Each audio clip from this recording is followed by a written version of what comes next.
ধৰিত্ৰী আৱাস জনজাতীয় গ্ৰাম্য উৎকৰ্ষ অভিযানৰ উদ্যোগত অসমত সৰ্বমুঠ 209খন ছাত্ৰ আৱাস আৰু ছাত্ৰী আৱাসৰ ব্যৱস্থা কৰিছে আৰু গহপুৰ সমষ্টিত যদি আমি চাওঁ 10খনকৈ ছাত্ৰ আৱাস আৰু ছাত্ৰী আৱাসৰ ব্যৱস্থা কৰিছে আৰু শুভ উন্মোচন ইতিমধ্যে হৈ গৈছে। মই আছোঁ গহপুৰৰ বালিজান জ্যোতিআগৰৱালা উচ্চতৰ মাধ্যমিক বিদ্যালয়ত আৰু এই মুহূৰ্তত ইয়াতে শুভ উন্মোচনৰ যি কাৰ্যসূচী যিহেতু ছাত্ৰ আৱাস আৰু ছাত্ৰী আৱাস চৰকাৰৰ এক পদক্ষেপ। মই পোনে পোনে কথা পাতি মই অকণ আপোনাৰ ওচৰলৈ আহিছোঁ।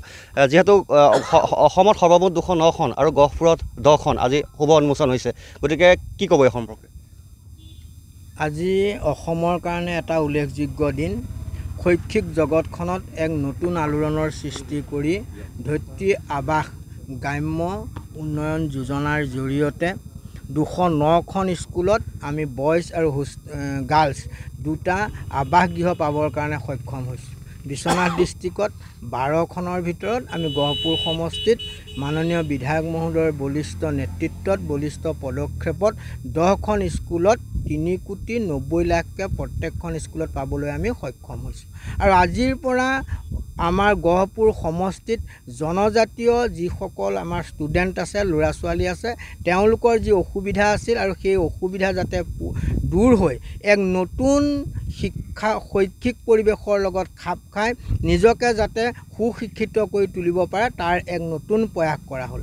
মই এই আপোনালোকৰ জৰিয়তে অসমৰ মাননীয় মুখ্যমন্ত্ৰী মহোদয়, কেন্দ্ৰীয় চৰকাৰৰ এডুকেশ্যন মিনিষ্টাৰ ধৰ্মানন্দ প্ৰধান ডাঙৰীয়া, আমাৰ বিধায়ক উৎপল বৰা ডাঙৰীয়া সকলোকে আপোনালোকৰ জৰিয়তে ধন্যবাদ আৰু কৃতজ্ঞতা জ্ঞাপন কৰিছোঁ। কিমান সময় লাগিব সম্পূৰ্ণ হৈ উঠিবলৈ ছাত্ৰ আৱাস আৰু ছাত্ৰী আৱাস? এইটো খুব ক্ষীপ্ৰ গতিত কৰিব লাগিব। ওৱান টাইম ইয়াত পে'মেণ্ট হ'ব।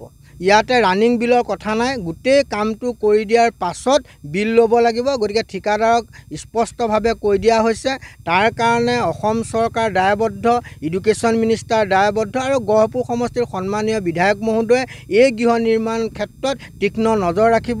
আমাৰ সকলোৱে নজৰ ৰাখিব। পৰিচালনা কমিটি, স্কুলৰ অধ্যক্ষ, স্কুলৰ কৰ্মচাৰীবৃন্দ, ষ্টুডেণ্ট সকলোৱে যাতে উমৈহতীয়া প্ৰচেষ্টাত এই কাম কৰে আৰু কোনো কাৰণত যাতে কামত অকণমানো ত্ৰুটি বিচ্যুতি নাথাকে, উন্নত মানৰ যাতে এটা আমি আৱাস গৃহ পাব পাৰোঁ তাৰ কাৰণে আমি সদায় নজৰ ৰাখিম। আৰু আপোনালোকৰো এটা দায়িত্ব হ'ব যে সংবাদ জগতৰো এটা দায়িত্ব হ'ব গহপুৰৰ আমাৰ 10খন স্কুলৰ কাম কেনেধৰণৰ হৈছে আৰু কেনেধৰণে ঠিকাদাৰে কাম কৰিছে আৰু আপোনালোকে এই অনুষ্ঠানটো যাতে প্ৰচাৰ আৰু প্ৰসাৰ কৰে তাৰ কাৰণে মই আপোনালোককো অনুৰোধ জনাইছোঁ। যি ছাত্ৰ আৱাস আৰু ছাত্ৰী আৱাস হ'ব তাত কেৱল জনজাতীয় শিক্ষাৰ্থীসকল থাকিব।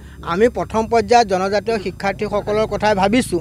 যদি জনজাতীয় শিক্ষাৰ্থীসকলৰ সিমানটো পৰিমাণৰ নহয় তেতিয়া পৰিচালনা কমিটিয়ে বিবেচনা কৰিব, স্কুল কৰ্তৃপক্ষই বিবেচনা কৰিব আৰু সিদ্ধান্ত গ্ৰহণ কৰিব। নিশ্চয় অধ্যক্ষগৰাকী আছে, যদি ছাত্ৰ আৱাস আৰু ছাত্ৰী আৱাস হৈ উঠিব যিহেতু, গতিকে কেনেদৰে সহায় হ'ব শিক্ষাৰ্থীসকল? এইটো আছিলে আমাৰ বহুদিনীয়া অভাৱ আছিলে। আচলতে আমাৰ স্কুলৰ ছাত্ৰ ছাত্ৰীসকল বহু দূৰ দূৰণিৰ পৰা আহিবলগীয়া হয়। বিশেষকৈ ব্ৰহ্মপুত্ৰৰ সিটো পাৰৰ পৰা ছাত্ৰ ছাত্ৰীসকল আহি পেলাই ইয়াত পাঠ গ্ৰহণ কৰে। তেওঁলোক বাৰিষা সময়ত অহা যোৱা বহুত অসুবিধা হয়। বিভিন্ন জেগাত তেওঁলোকে থাকি বহুত কষ্টৰ মাজেদি তেওঁলোকে শিক্ষা গ্ৰহণ কৰি আহিছিল।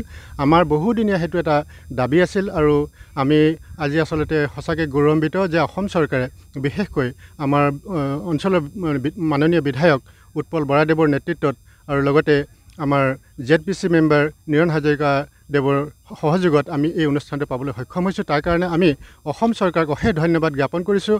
আৰু লগতে মই এটা কথা উনুকিয়াই থ'ম যে আমাৰ স্কুলৰ অকল ছাত্ৰ আৱাস গৃহই নহয়, বহুকেইটা সমস্যা আছে। সেই সমস্যাবিলাকৰ যাতে প্ৰতি চৰকাৰ দৃষ্টিপাত হয় তাৰ কাৰণে আমি আজি এই অনুষ্ঠানৰ জৰিয়তে চৰকাৰলৈ আহ্বান জনালোঁ। নিশ্চয় ধন্যবাদ জনাইছোঁ। আৰু এনেদৰে গহপুৰত মুঠ 10খনকৈ যি ছাত্ৰ আৱাস বিদ্যালয়ত ছাত্ৰ আৱাস আৰু ছাত্ৰী আৱাসৰ ব্যৱস্থা কৰা হৈছে। আৰু ইয়াৰ লগে লগে এই ছাত্ৰ আৱাস ছাত্ৰী আৱাসৰ জৰিয়তে যিসকল শিক্ষাৰ্থী এই হোষ্টেলত থাকিব তেওঁলোক শৈক্ষিক ক্ষেত্ৰত যথেষ্ট আগুৱাই যাব পাৰিব বুলি সকলোৱে আশা প্ৰকাশ কৰিছে। আপুনি বিচৰা বাতৰি পাব কেৱল নিউজ 18 এপত। নিউজ 18 এপ ডাউনলোড কৰিবলৈ স্কেন কৰক এই QR কোড। গুগল প্লে ষ্টৰতো পাব এই নিউজ 18 এপ।